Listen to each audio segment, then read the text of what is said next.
नमस्ते बिटिया, सदा खुश रहो।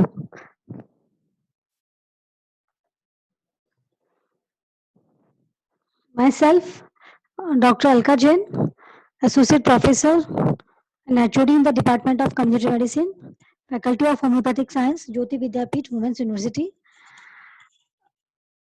So now it's the second part of air pollution, and in this session, I will describe in detail about the air pollutants, which I have described in previous lecture. So now, the first pollutant is carbon monoxide.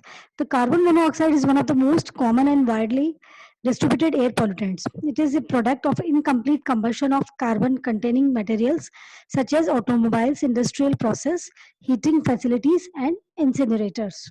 It varies with the density of petrol powered vehicles, and most cities have carbon monoxide peak level that coincides with the morning and evening rush hours. जब सुबह के time पे और शाम के time पे peak hours होते हैं, जब ट्रैफिक बहुत ज़्यादा होता है, उस टाइम पे इसका सबसे ज़्यादा कंसंट्रेशन होता है एनवायरनमेंट के अंदर, क्योंकि ये व्हीकल से ज़्यादा प्रोड्यूस होता है। दूसरा जो पॉल्यूटेंट है वो है sulphur dioxides, and it is one of the several forms in sulphur exist in air. In sulfur dioxides results from the combustion of sulfur containing source and other industrial process. And domestic fires can also produce emissions containing sulfur dioxides. Sulfuric acid is a strong acid that is formed from the reaction of sulfur trioxide gas with water.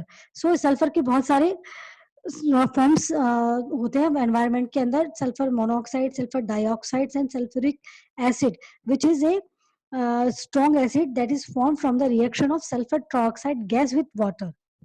Here you can see the picture of a acid rain in which sulfur trioxide forms, यानी कि sulphuric acid से जो बनता है oxidation sulphur dioxide का 1 oxygen से और H2O से मिलके H2O से मिलके ये सल्फ्यूरिक एसिड बनाता है, और नाइट्रस एंड डाइऑक्साइड और से मिलके फिर ये नाइट्रिक एसिड बनाता है. और उसके बाद में सल्फ्यूरिक एसिड का क्या रोल होता है इसमें? Acid forming gases and particles have been linked to a variety of impacts including forest decline, accelerated leaching of metals from rocks and soils, and the decay of limestones, marble, and other building materials, and damage to the human respiratory system. So here it is the hazardous effect of acid rain.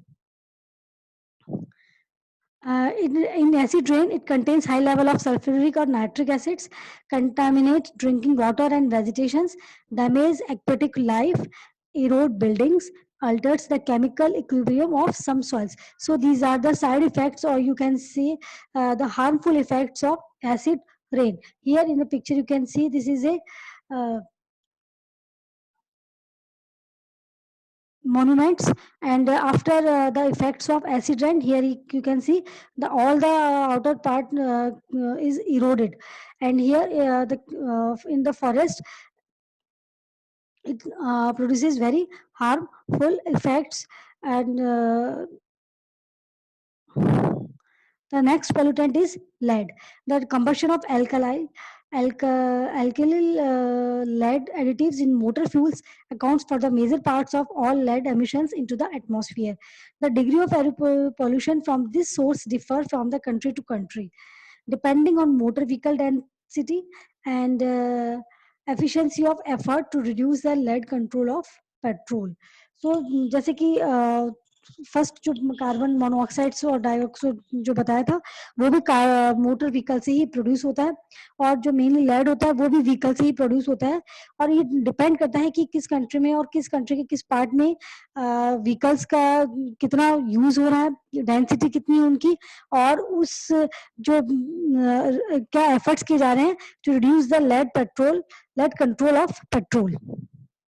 Children up to 6 years of age are a population at increased risk for lead exposure, as well as for adverse health effects, as children have behavior characteristics which increase the risk of lead exposures. The blood-brain barrier is not yet fully developed in young children. The next pollutant is hydrocarbon, and the main sources of hydrocarbons include incineration, combustion of coal, wood processing, and use of petroleum. Hydrocarbons exerts their pollutants action by taking part in the chemicals reactions that causes photochemical smoke. The next pollutant is cadmium. The steel industries, waste incinerations, volcanic action, and zinc production seems to account for the largest emissions of cadmium. And this source of atmospheric cadmium pollution is of growing concern. And cigarettes may contain from zero point 0.5 to 3 microgram cadmium per gram of tobacco, depending on the country of origin. So the sources of cadmium pollutant is mainly the steel industries and the incineration of waste products and the volcanic actions and zinc production seems so these are the main sources of the cadmium pollutants. The next pollutant is hydrogen sulfides, and mainly it is involved in livestock rearing system with liquid manure storage. Human activities can release naturally occurring hydrogen sulfide into the ambient air. In industry, hydrogen sulfide can be formed whenever elemental sulfur or sulfur containing compounds come in contact with the organic material at high temperature. Ozone. Ozone is one of the strongest agents. There are no significant anthropogenic emission of ozone into the atmosphere. The maximum ozone concentration that can be reached in polluted atmosphere appears to depend not only on the absolute concentration of volatile organic compounds and nitrogen oxides, but also on their ratio. Quarterly mean ozone concentration are highest during the second and third quarters of the year. PAH, polynuclear aromatic hydrocarbons. They are formed mainly as a result of pyrolytic processes, especially the incomplete combustion of organic materials, as well as in natural process such as carbonization. Epidemiological studies in coke oven workers, coal gas workers, and employees in aluminum production plants provide sufficient evidence of the role of polynuclear aromatic hydrocarbons in the induction of lung cancer. Particulate matter. Airborne particulate matter represents a complex mixture of organic and inorganic substances. The smaller particles contain the secondary formed aerosols, combustion particles, and recondensed organic and metal vapors. The large particles usually contain Earth's crustal material and fugitive dust from roads and industries. So now these are the description about the different pollutants which are found in the uh, air when it becomes polluted. Thank you so much and hope you heard well and understood well.